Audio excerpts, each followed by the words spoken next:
It was just about a year ago that I sat here and told you that the Samsung Galaxy Note 7 was the best take on a big smartphone ever made. Now, we all know what happened to the Note 7, and it wasn't good. It basically caught on fire and had to be pulled from the market. But because of that, Samsung changed the way it makes batteries, so we shouldn't have to worry about that problem anymore. And now we're here to talk about the new Samsung Galaxy Note 8, which Samsung again hopes is the best big phone ever made. You probably already know what a Note is, and the Note 8 has got it all. It's got a giant screen that stretches almost to the very edges of the phone's frame. It's got Qualcomm's fastest processor, lots of RAM, a big battery with both fast wired and wireless charging. And it's also Samsung's first phone with a dual camera system that lets you do interesting portrait effects that lets you blur the background like an iPhone can do. And of course, because it's a Note, it comes with a stylus, which has also gained a few new tricks. Now you're probably thinking to yourself, that sounds great. This sounds like a monster phone. And you know what? You're right, there's actually very little to complain about with the Note 8, aside from perhaps its starting price of $930. But unlike the Note 7 last year, which was head and shoulders above everything else before its fall from grace, the Note 8 isn't actually that much different than Samsung's other really good big phone, the Galaxy S8 Plus.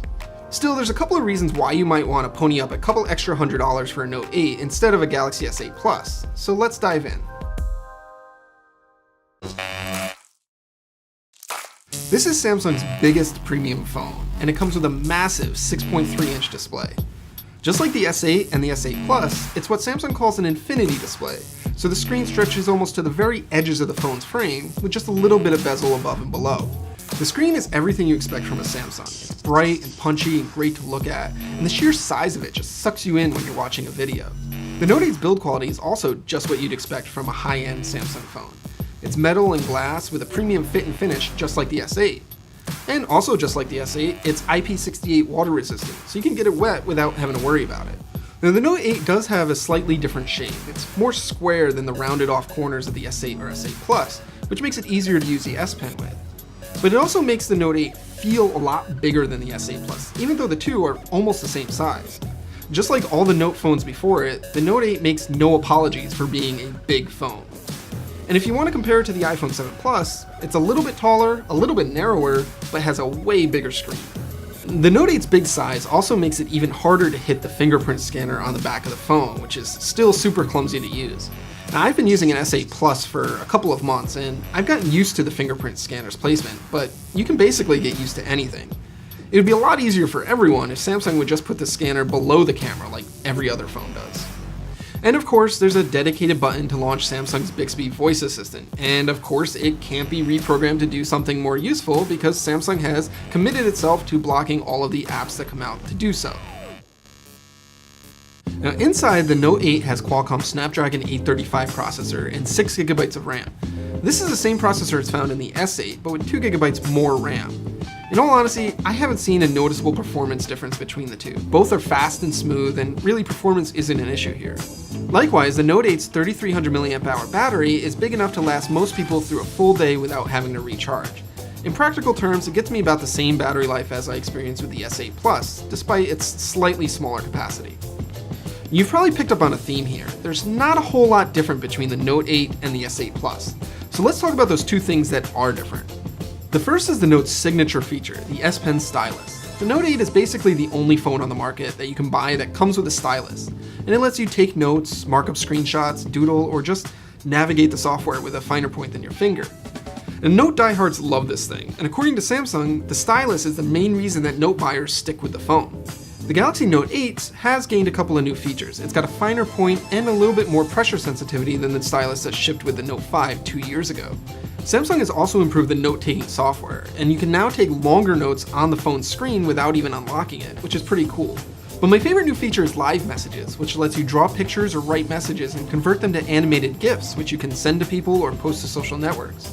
It's kind of like the iMessage handwritten note feature, except you can post them anywhere that supports a GIF. The other big difference with the Note 8 is its new dual camera system. It has two 12-megapixel cameras, both with optical image stabilization. This lets you zoom in closer on your subject, or, more interestingly, take pictures with a blurred background, like you can do with a DSLR or mirrorless camera. The portrait mode is a lot like the iPhone 7 Plus's. Outdoors, in good light, it can produce some interesting effects, but indoors or in poor lighting, it looks pretty bad. And it never quite fooled me into thinking the picture was taken with a bigger camera. It kind of has this cardboard cutout effect, and it messes up things like fine detail and hair, which is pretty important for a portrait. It's basically not any worse, nor any better than the iPhone 7 Plus's portrait mode. Both of these feel like first generation attempts at something, and there's a lot of headroom for improvement in later iterations.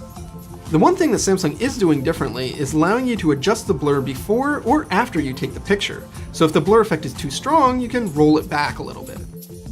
I found the best results were when I had the blur effect dialed just a tad back from its maximum. And since there are two cameras, you can actually take both the wide angle and telephoto images at the same time. So if the portrait quality sucks, you can always fall back to the wide angle camera, which has a much higher quality sensor and a better lens. I feel like this is a little bit of a safety net, but honestly, I'm glad it's there.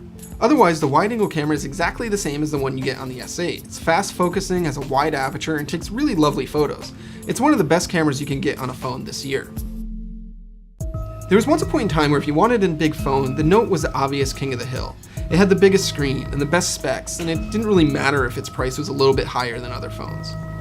But now there's a lot of really great big phones on the market, including ones made by Samsung itself, that offer a lot of the same experience of the Note at a lower price. So it really comes down to two things if you want the Note. Do you care about the camera, and do you care about the S Pen stylus?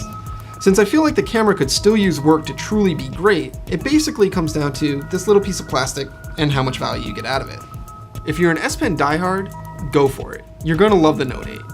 But the rest of us, we'll probably be just as happy with any of the other big flagship phones.